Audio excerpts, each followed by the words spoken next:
धतूरे का जो पुष्प है उसको दो जगह पर समर्पित किया जाता है।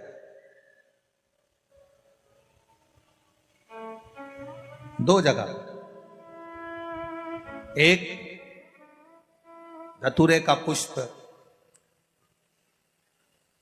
जहां भगवान शंकर का जल चढ़ाने जाते हो, पूजन करने जाते हो, स्मरण करने के लिए जाते हो, वहां अशोक सुंदरी वाली जगह पर धतूरे को, फूल को समर्पित किया जाए। एक दूसरे नंबर का धतूरे का जो फूल होता है, दो फूल जब हम समर्पित करने जा रहे हैं तो एक अशोक सुंदरी वाली जगह पर, फूल का जो मुख होता है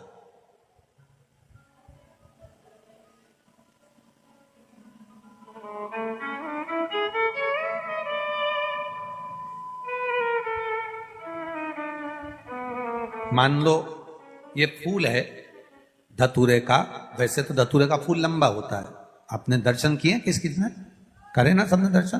धतूरे का फूल लंबा होता है। अब वो लंबा जो पुष्प है उसका जो खिला हुआ भाग है, जो खिला हुआ, और पीछे की जो डंडी है, तो अशोक सुंदरी वाली जगह पर जब हम समर्पित करते हैं, अशोक सुंदरी वाली जगह पर जब हम उसको चढ़ाते हैं, तो जैसे ये शिवलिंग है और यहां सामने अशोक सुंदरी की जगह है, तो जो अशोक सुंदरी वाली जगह पर हम पुष्प समर्पित करते हैं तो खिला हुआ जो भाग है, जो खिला हुआ भाग है, उसको इस तरह से रखते हैं कि शिवलिंग की ओर उसका खिला भाग जाए, और डंडी का भाग इधर गणेश जी, कार्तिकेय जी और 33 कोटि जो देवी देवता हैं उस ओर उसका भाग जाए, उसका भाग ऐसा समर्पित।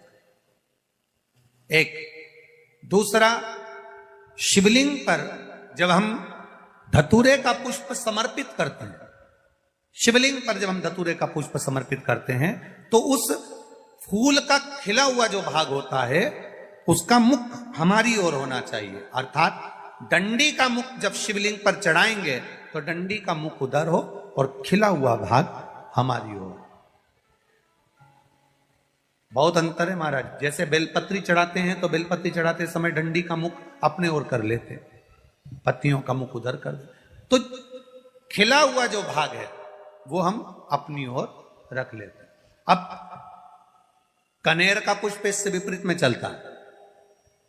कनेर का जो पुष्प होता है उसकी डंडी का मुख हम अपनी ओर रख लेते हैं और खिला हुआ भाग महादेव की ओर कर देते हैं, वो थोड़ा विपरीत हो जाता।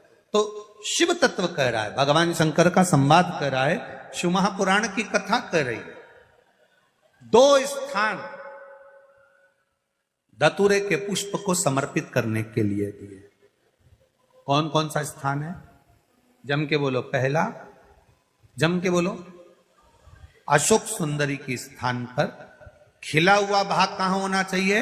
महादेव की और डंडी का भाग जहां 33 कोटि देवता हों, गणेश जी, कार्तिकेय हों, उस ओर हो। और दूसरा देवादिदेव महादेव के शीश पर।